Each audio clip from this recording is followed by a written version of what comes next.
नमस्कार दोस्तों, मैं हूं शिखा राजता और आपका बहुत बहुत स्वागत है आपके अपने यूट्यूब चैनल लीगल पॉइंट पर।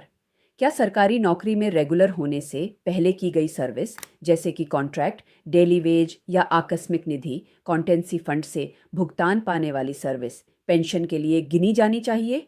ये एक ऐसा सवाल है जो हजारों कर्मचारियों और उनके परिवारों को प्रभावित करता है। आज हम हिमाचल प्रदेश हाई कोर्ट के एक ऐसे ही महत्वपूर्ण फैसले पर चर्चा करेंगे जिसने इस मुद्दे पर एक बद्धा और स्पष्ट निर्णय दिया है। आगे बढ़ने से पहले अगर आपने अभी तक हमारे चैनल को सब्सक्राइब नहीं किया है तो जल्दी से सब्सक्राइब बटन दबा दें और साथ ही बेल आइकॉन को भी प्रेस कर दें ताकि कानून से जुड़ी कोई भी ज़रूरी जानकारी आपसे छूट ना जाए। तो चलिए शुरू करते हैं आज का केस। आज का हमारा केस है बिमला देवी बनाम हिमाचल प्रदेश सरकार व अन्य। ये केस सिविल रिट पिटीशन संख्या 66/188 ऑफ 2021 है। इसका ऐतिहासिक फैसला हिमाचल प्रदेश के माननीय उच्च न्यायालय ने 27 जून 2025 को सुनाया। इस केस की याचिकाकर्ता हैं श्रीमती बिमला देवी जी। उनके पति स्वर्गीय श्री रणबीर सिंह एक सरकारी स्कूल में चतुर्थ श्रेणी कर्मचारी के तौर पर काम करते थे। उनकी कहानी शुरू होती है 7 जनवरी 1997 से, जब वो एक पार्ट टाइम कर्मचारी के तौर पर नियुक्त हुए।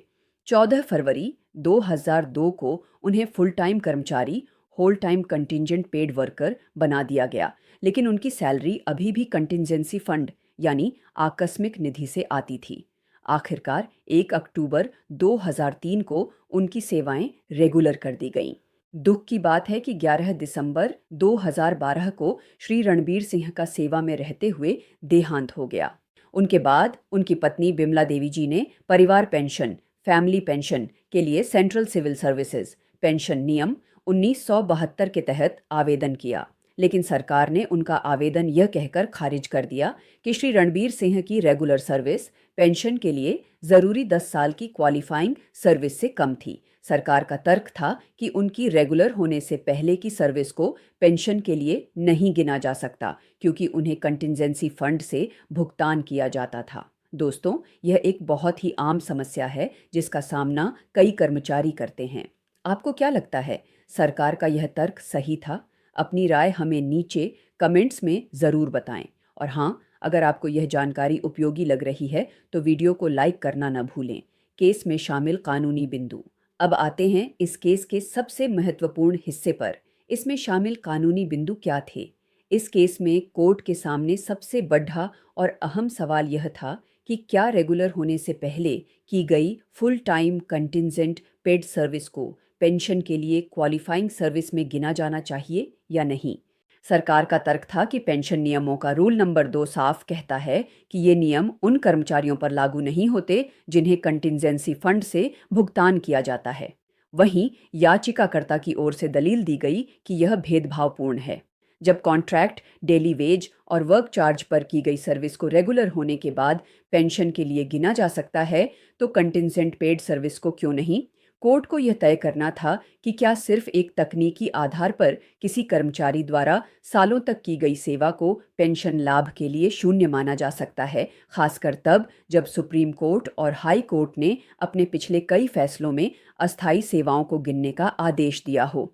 सुप्रीम कोर्ट के प्रेम सिंह बनाम उत्तर प्रदेश सरकार और शीला देवी बनाम हिमाचल प्रदेश सरकार जैसे महत्वपूर्ण फैसलों का अध्ययन करने के बाद माननीय उच्च न्यायालय ने एक ऐतिहासिक फैसला सुनाया। कोर्ट ने याचिकाकर्ता बिमला देवी के एक्यू में फैसला दिया और उनकी रिट याचिका को स्वीकार अलाउ कर लिया। कोर्ट ने यह स्पष्ट किया कि स्वर्गीय श्री रणबीर सिंह द्वारा 14 फरवरी 2002 से लेकर उनके रेगुलर होने तक की गई full time contingent paid service को पेंशन के लिए क्वालिफाइंग सर्विस माना जाएगा। इस सर्विस को जोड़ ढहने के बाद उनकी कुल क्वालिफाइंग सर्विस 10 साल से ज़्यादा हो गई, जिससे उनका परिवार पेंशन का हकदार बन गया। कोर्ट ने सरकार के देरी वाले तर्क को भी खारिज कर दिया और कहा कि पेंशन के दावे से इनकार करना एक निरंतर गलत कॉन्टिन्यूइंग रॉन्ग है, इसलिए इसमें देरी का सवाल नहीं उठता।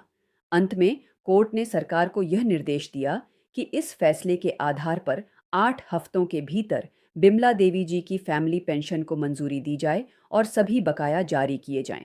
तो दोस्तों, बिमला देवी जी का यह केस उन सभी कर्मचारियों के लिए एक उम्मीद की किरण है जो सालों तक अस्थायी या कंटिंजेंसी जैसी सेवाओं में काम करने के बाद रेगुलर होते हैं। इस फैसले ने एक बार फिर यह साबित किया है कि किसी भी कर्मचारी द्वारा की गई मेहनत और सेवा को तकनीकी आधार पर नज़रअंदाज नहीं किया जा सकता, खासकर जब बात पेंशन जैसे सामाजिक सुरक्षा लाभ की हो। आपको ये जानकारी कैसी लगी हमें कमेंट करके ज़रूर बताएं। अगर आपके भी कोई कानूनी सवाल हैं तो आप उन्हें भी पूछ सकते हैं। जाने से पहले हमारे चैनल लीगल पॉइंट को सब्सक्राइब करना, इस वीडियो को लाइक और अपने दोस्तों और परिवार के साथ शेयर करना न भूलें। और हाँ, बेल आइकॉन ज़रूर दबाएं ताकि आप कोई भी अपडेट मिस न करें। अगले वीडियो में फिर मिलेंगे एक नए कानूनी मुद्दे के साथ। तब तक के लिए जागरूक रहें, सुरक्षित रहें। नमस्कार।